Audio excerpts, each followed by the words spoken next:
Time to get into gear now and for boom. Boom, boom, boom, boom. Boom, boom, boom.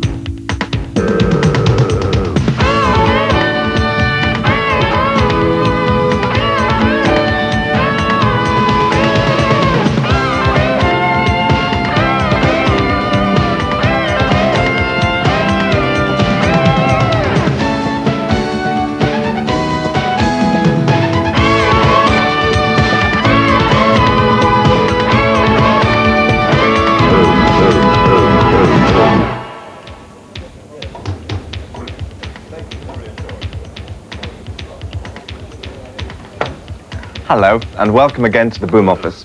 Another action-packed edition of the magazine is just about ready to go off to the printers. This week, there's another feature on Britain's endangered wildlife with Graham Dangerfield.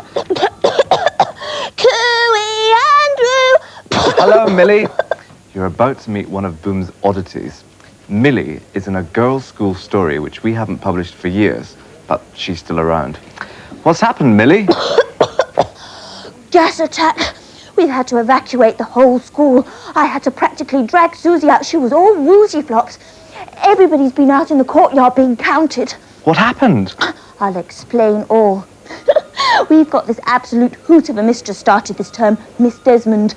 She's taken over cooking classes. Very grand she tries to be. She calls cooking domestic science. Bit disappointing, actually. Why? Well, you know, domestic science. I thought we'd have lots of coloured bubbly tubes and great sparks of electric lightning, then suddenly, whoosh, a sponge cake. But no. So is that the smell, your cooking class? That wasn't us. That was just Dizzy hadn't checked the oven. Dizzy being Miss Desmond, I take it. Rather. Clever, isn't it? She put the oven on to heat up, but it hadn't been used since last term. In the holes, Hedges must have been drying his boots in it. Hedges? Mr. Hedges, the groundsman. Ah, so in other words, Miss Dizzy put on the oven with Mr. Hedges' gardening boots inside. There'll be a frightful stink when this gets out. There is a frightful stink, and yes, it has got out. Oh, I see what you mean. Ooh. I say, you don't think Dizzy will get the sack, do you? Well, if Mr. Hedges has had his gardening boots cooked, he might just go hot foot to the headmistress. Oh, do you think he would? Do you like fast cars, Millie? Oh, yes. Susie Stott's people have a divine Bentley and it goes ever so fast. Well, you'll like this then. It's a special feature from one of our reporters about Lamborghinis. We made Lamborghini once. Did you? Yes, it was a special end-of-term treat. The only thing is, olives disagree with me. Olives? The olives in the Lamborghini. The cheesy stuff was nice, though. I'd never had Italian food before.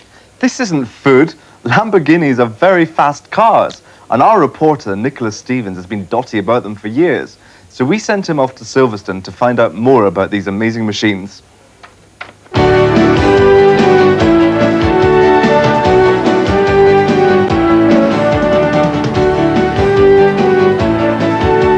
A meeting of the Lamborghini Owners Club gave Nicholas the chance to get close to his dream cars. And expert Nigel Gordon-Stewart was on hand to show him round. Right, now here's a car you've probably not seen on the road before. There are only two in the country. It's called the LM002, and it was designed mainly for the Saudi Arabian army for use in the desert. How many litres does it hold? It's a 5.2 litre engine, V12, but it's slightly detuned because of the fact it's such a big car. All right? Yeah. Right, now let's have a look at this one. This is the Lamborghini Countach. This particular one is a 1985 car with the 5-litre 2-valve engine, and it's easily distinguished by the big wing across the back, which everybody's come to recognise as the hallmark of the Countach. Now this one, this is a classic. This is the Lamborghini Miura, and as you can tell from the car, it was a car styled in the 60s, very popular in the 60s as well. And obviously, one of the things that was most popular about it were the rather lovely colours that they painted the car in, lime green and pale blue and orange and bright pink, which was very popular back then. And let me show you this one. This is a Countach again, but this is the Lamborghini Countach anniversary. specially designed to celebrate 25 years of Lamborghini. Yeah. It's very similar to the other Countach, but we've got a different engine this time, 5.2 litre, with 4 valves per cylinder, 455 brake horsepower, top speed of about 195 miles an hour. Because it hasn't got the spoiler on it. Hasn't got the spoiler on it. The spoiler wasn't needed later on because the suspension was improved, so it didn't need to have the weight pushed down on the back of the car. Now, would you like to have a run in one of these? Yes, I would do. Okay, well, let's go and find John Watson, who's here up at Silverstone today, and he's going to take you out in the car for a spin round the circuit. Right, that'd be nice. Great, come on then. Thanks. You ready? I'm ready. Okay, let's go. Start her up.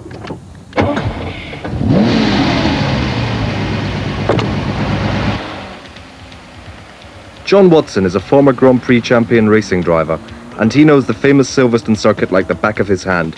So there's no person better to put one of the world's costliest cars through its paces.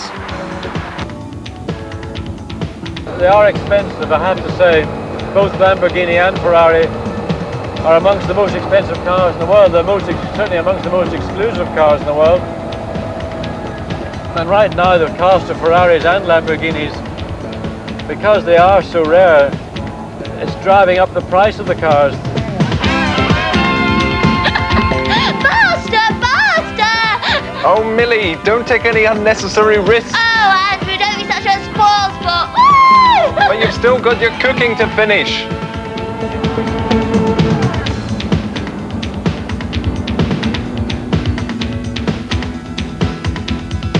How do you actually get to driving in the Grand Prix? Well, you've got to start you start in a Grand Prix, you start at the bottom in a Formula Ford racing car, or even in a Mini or something like that, a little sports car.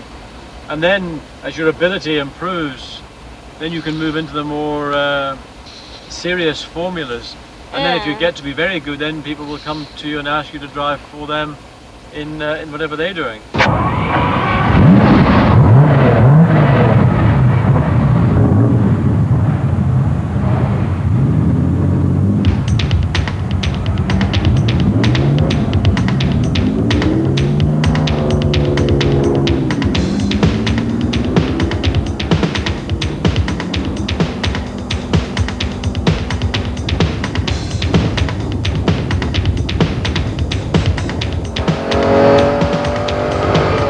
Well, it just gets up to 100 miles an hour, so it's quite quick.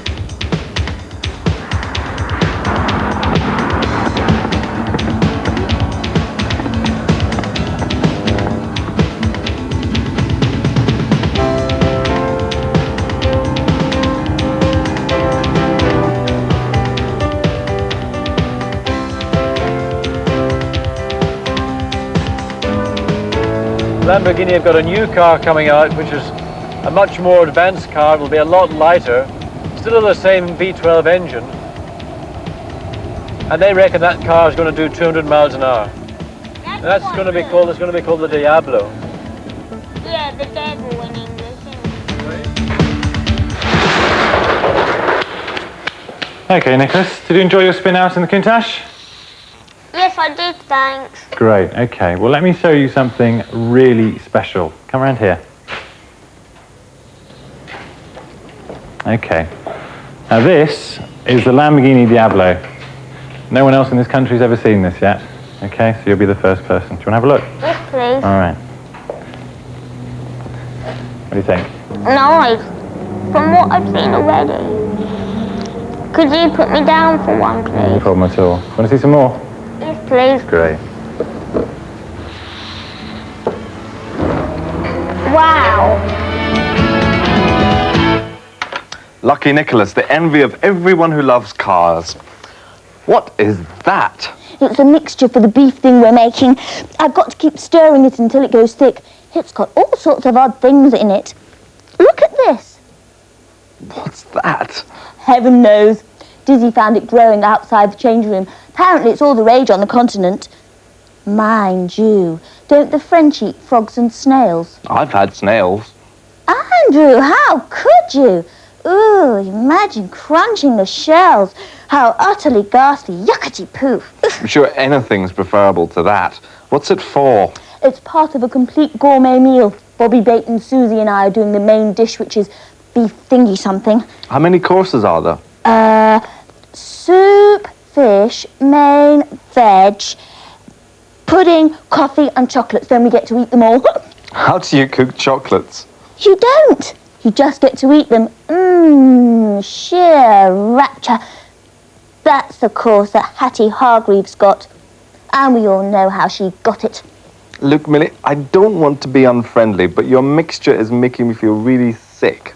Oh, gracious. I'd better go. What's next on your machine? It's the Dangerfield report. Ripping! Oh, look! It's suddenly gone thick. Do you think that's thick enough? Oh! Ready for cooking, I think. Ooh la la, c'est formidable! And just in time. Susie should have the pastry ready by now. A moustache.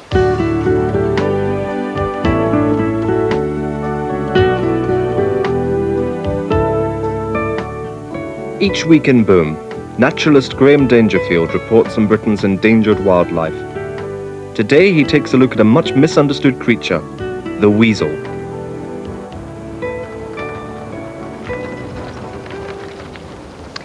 Weasels, there are two in here, one male, one female. This is a cage we use for filming. The weasels had a very bad reputation over the years, possibly beginning in the Wind in the Willows when it was one of the baddies. It's a very tiny carnivore. You can look upon it as you like, as a minute lion. It's got all the imperative bits that a carnivore does have. It can catch, it can tear, it can kill. It's got the killing and eating teeth of any meat eater. But it's all on a very, very small scale. It's unfortunate in a way that the weasel has had this reputation because all it's ever done is kill very small mammals, mice, voles, every single thing, oddly enough, which man in general does not want. Urban people don't want mice in their houses and farm people don't need mice and voles in their crops. So the weasel has always been good for man.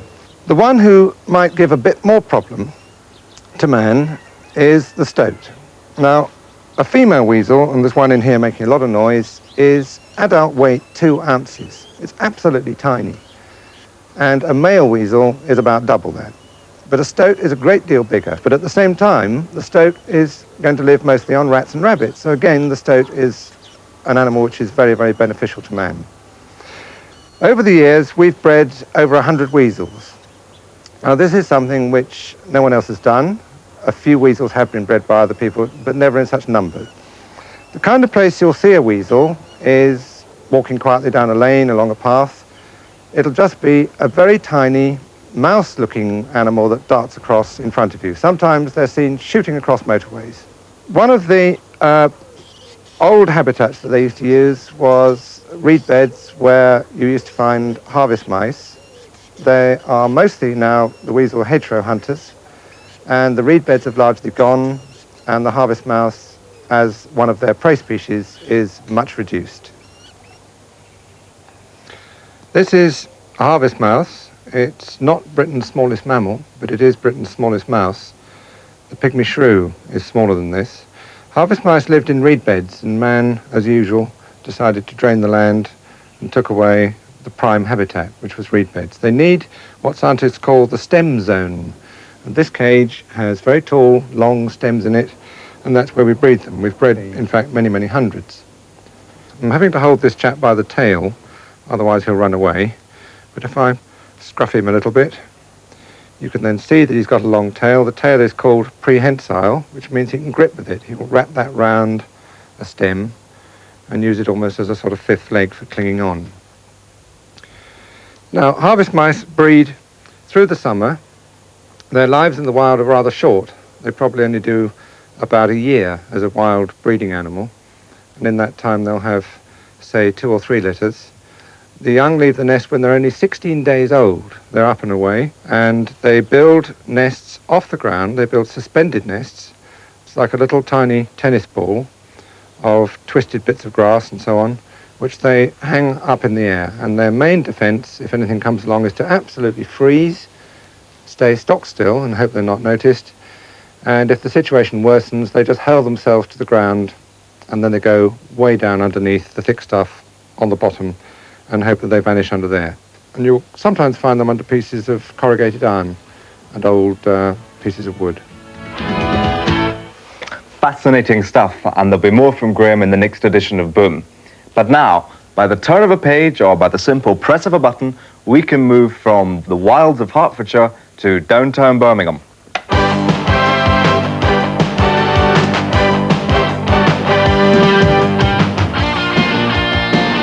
And it's down to the Dome for another session. The Disco Kids have got the questions, so now's your chance to pitch your wits at the Haunted Disco.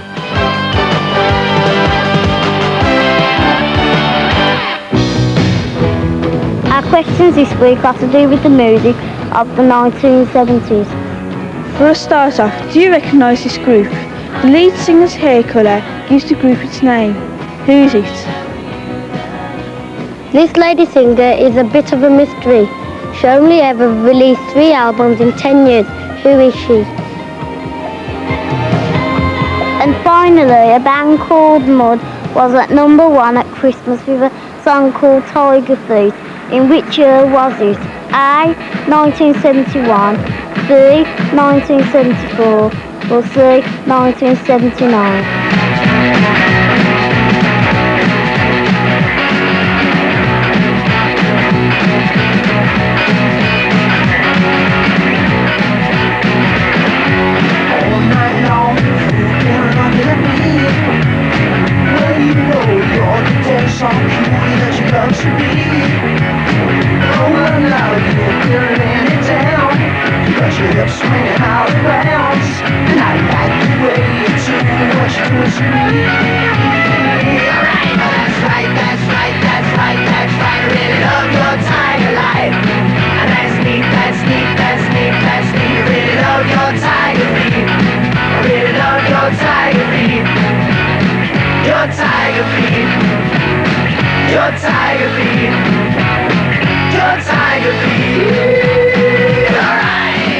We'll be back later to give you the answers.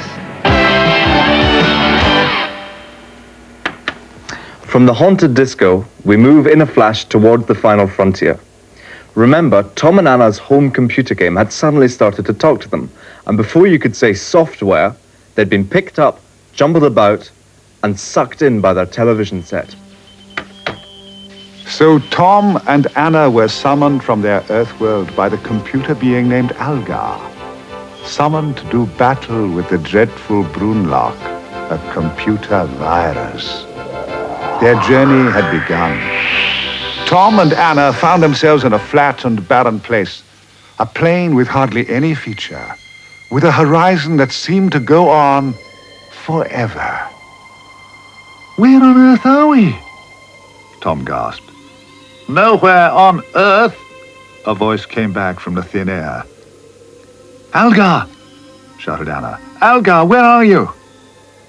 Tom and Anna watched as a faint light in the air took on form and brightness and finally became an Arturian Algar.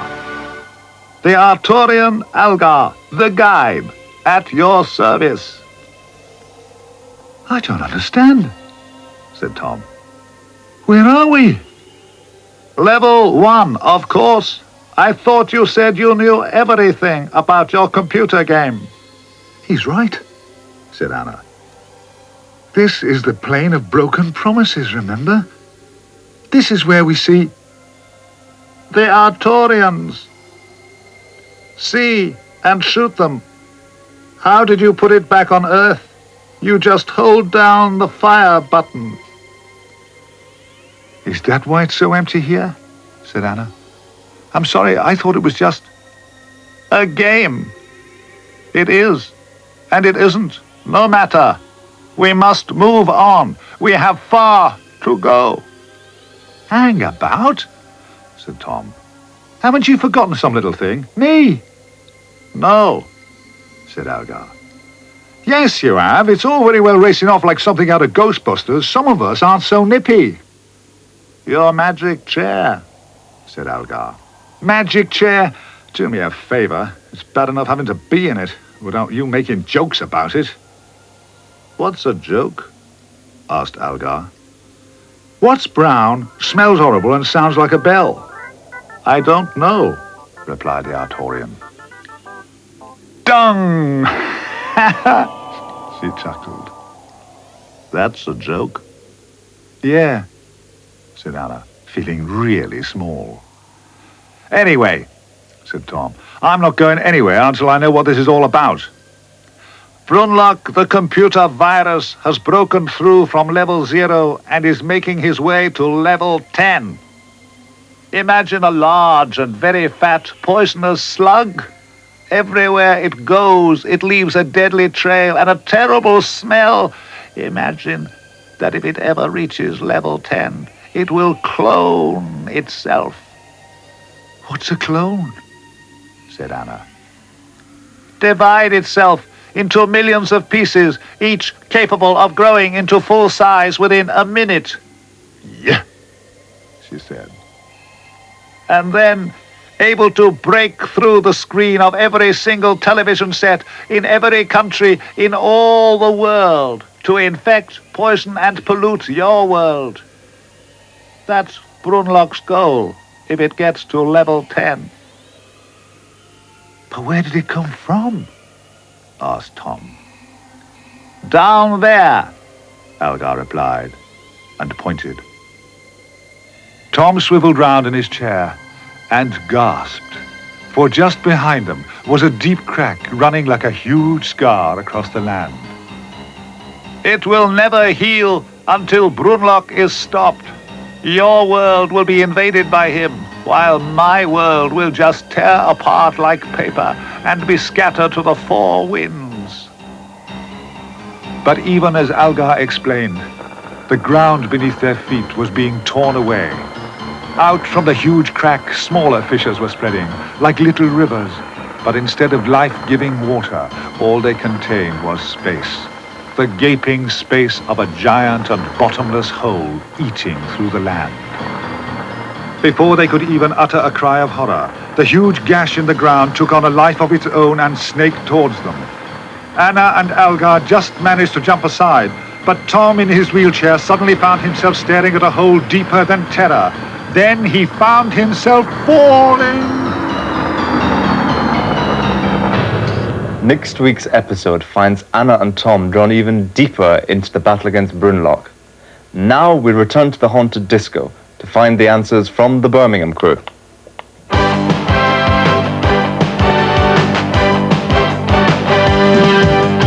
Welcome back. Here are answers to the questions at the start of the 1970s.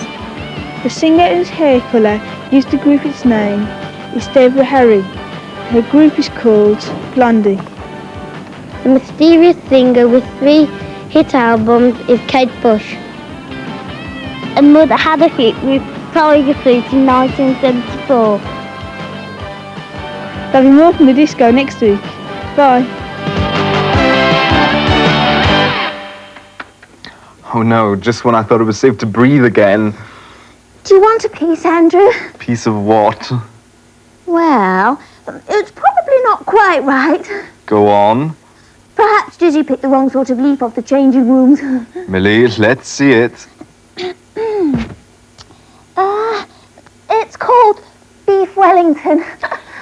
When you say beef Wellington, you don't happen to mean it's one of Mr. Hedges' Wellington boots that was left in the oven, do you? Well, when Dizzy opened the oven, it was a bit smoky, and it was a bit of a rush getting everything in. And you see, Susie was still feeling a bit squiffy from being carried out before, and all I was trying to do was help, you see. And my mixture was there on the counter, and the beef Wellington that had been in before was there. And you see, I got all sort of mixed up, and I covered the wrong one, and then it went in the oven. It was too late, and then when we got it out...